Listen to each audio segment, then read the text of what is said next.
Hey guys, Envy here. Let's go on Digimon Adventure. And today we're going to be talking about quite an interesting topic that I've kind of had on my noggin for quite a while, and I kind of want to share my thought with you guys. Show me what you got. I want to see what you got. Oh boy. So today we're going to be asking the question, what's the best way to play Digimon games?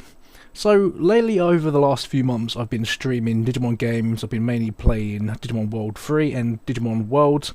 Been having an absolute blast playing them.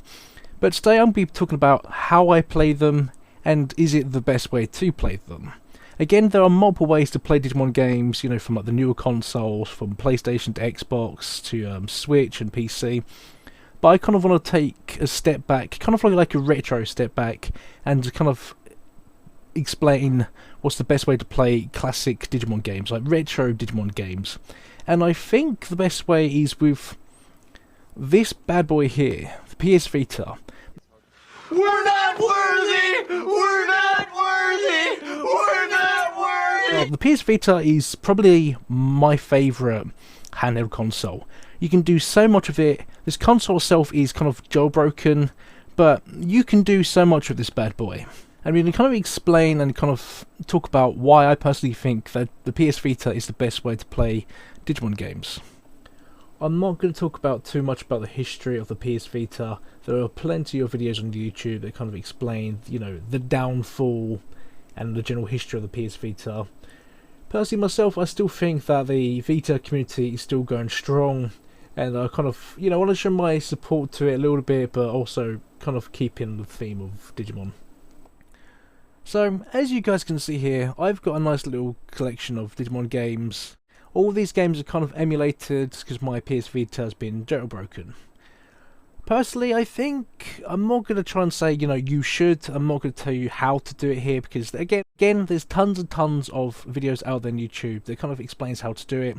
It's so easy, you know, I kind of recommend to do it, but anyway, we're not talking about, you know, how to hack the VR. We're here to explain why. So again, all these Digimon games are all emulated. Personally, I think with emulating games, I think it's fine, especially with like the older retro games like Digimon World 1, or mostly all the PS1 games, because they're not on newer consoles. Or until Bandai or whoever releases them on new consoles, I think it's important to kind of preserve Digimon gaming history. The only game that's kind of actually on the PS Vita, was released on the PS Vita, is Next Order and the Cyber Sleuth games, which they're all pretty good, you know. As you guys can see here, the emulator itself runs smoothly. Unfortunately, with the PS Vita, for some of the Digimon games, I've kind of had to use two different types of emulators. I've got one which is RetroArch and the other one is Adrenaline. But for most parts, these games run beautifully.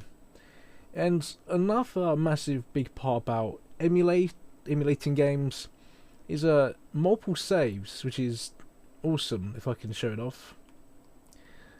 You can have different types of save spaces. So here, we're in the middle of a battle. If I go to this one here, I can't remember why I quite am, but you know, we can go to another save, straight to another. You can load it. It works fine. Also, as well, I've had no crashes using the emulator on the PS Vita. It's all worked beautifully, and that's another reason to play on the Vita. For Envy, I can play all my favourite Digimon games on the PS1 and PS2.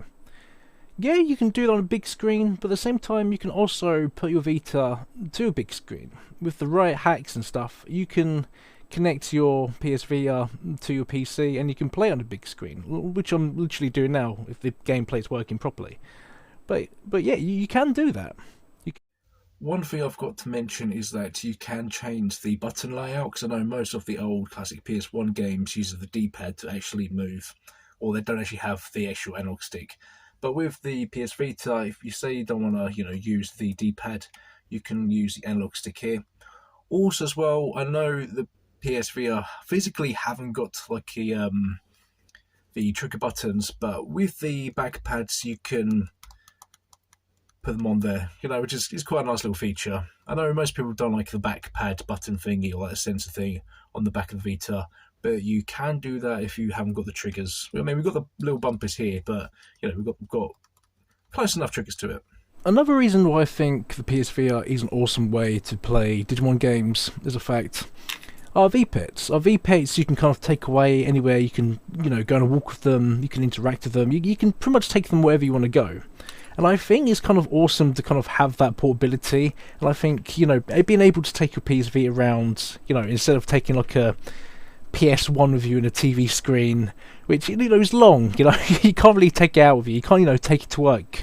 You can't, just sit on a park bench and kind of, play Digimon World 1. As much as I love my chunky Switch here, you can't really, it's quite hard to kind of put in your pocket and take it with you. While with, this little bad boy, you can put in your pocket, you can put it in your bag.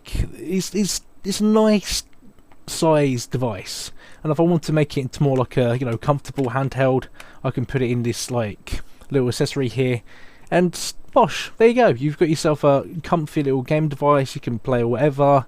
Again, there are probably other handhelds which you can put emulators on.